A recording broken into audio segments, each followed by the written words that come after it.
for a typical school call for students to stay home, pressing pause on all instruction for 2 weeks.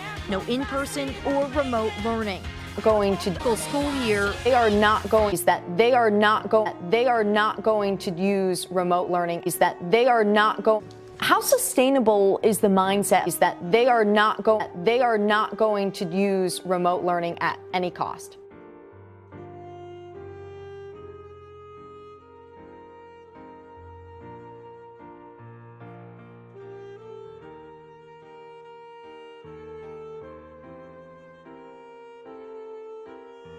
The pilot, 18-year-old Landon Lucas, that is all this 18-year-old pilot had to work with.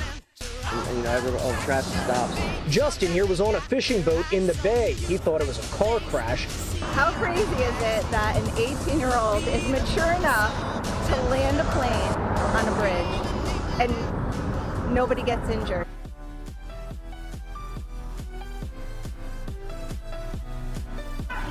What?